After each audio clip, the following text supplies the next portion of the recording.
Welcome to another episode of Tony's podcast, where we dive deep into the realities and truths that shape our world. Today's episode is about war, not just any war, but the concept of war itself. War, in its essence, is a culture of death, a place where humanity and life fail and barbarism and death reign supreme. In this episode, we will explore why war strips away the very fabric of civilization and drag us into the darkest corner of human nature. From the beginning of time, humans have fought over land, resources, power, and ideology. Whether it was ancient tribe clashing with primitive weapons or modern nation wielding advanced technology, the outcome has always been the same: death, destruction, and sorrow. War is the absolute breakdown of communication, of compromise, of humanity. It is where reason is no longer the rule and emotion like fear, hatred, and vengeance take over. At its core, war is about killing. It's a culture of death that silences the very things that make us human. Think about it. What happens when a nation decides to go to war? Soldiers are trained not to communicate or negotiate, but to kill. Weapons are developed not to create, but to destroy. Cities that once thrived with life are turned into battlefields, leaving behind ruins and rubble. This culture of death infects everything it touches. It teaches soldiers to ignore their basic instinct to preserve life.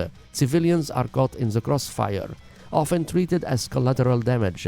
Entire generations are scared, either through direct loss or through the trauma of living in a war-torn world. War is glorified in history books, movies, and even in our national anthems. But the truth is, there is nothing glorious about it. Behind every so-called victory is a notion of tears. Behind every conquest lies the mass graves of those who perished. The Roman philosopher Seneca once said, "War nourishes itself by killing. It's a cycle of destruction that feeds on the blood of the innocent. Yet, despite knowing this, we still engage in it. Why? Because war is more than just a battlefield. It's a mentality, it's tribalism. The idea that one group must dominate another by force. It's the breakdown of diplomacy and the abandonment of peace. And most of all, it's a failure of imagination, a failure to envision a world where conflicts are resolved without killing one another. We have been conditioned to think that war is inevitable, that it's part of human nature, but is it? Or is it something we've been taught to accept because we failed to cultivate a deeper respect for life? War is a symptom of broken society. When dialogue fails, when leaders are too prideful to compromise, and when hate overtakes love, war becomes the easy way out. But it's not a solution, it's a failure.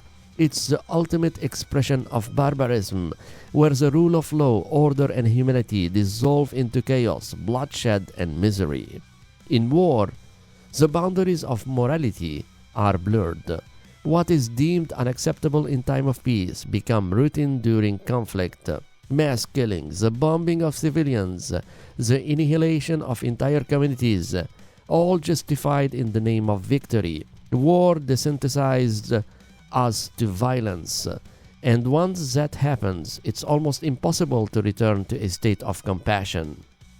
Some might argue that war brings innovation, that it drives technology advancement, or foster a sense of national unity, but is this a justification for death, for the erasure of a human life? Think of the cost.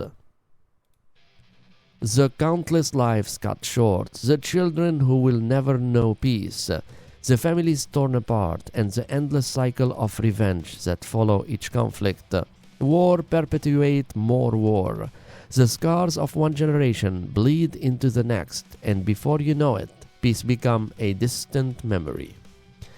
At its heart, war is a betrayal of life. It is the triumph of death, and decay overgrows in vitality. It is a rejection of everything that makes us human, our ability to reason, to emphase, and to coexist.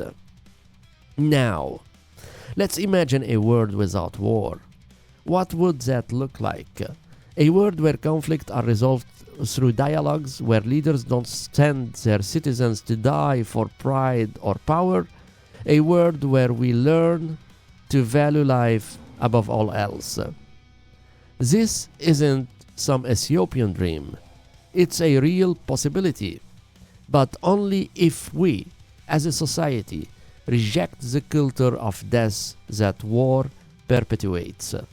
We must choose to create a culture of life, one where every human being is seen as valuable, where compassion trumps violence, and where peace is not just the absence of war, but the presence of justice, equity, and respect for all. War is where humanity fails. It's where the promise of life is swallowed by the void of death.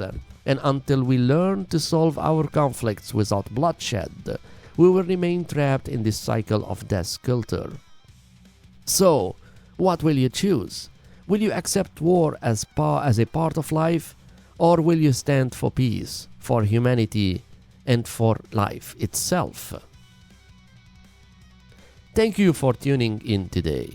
As always, feel free to share your thoughts with me on these important issues.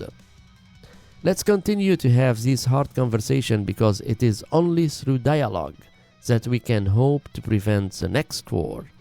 Until next time, stay safe, stay compassionate, and remember, peace is the ultimate victory.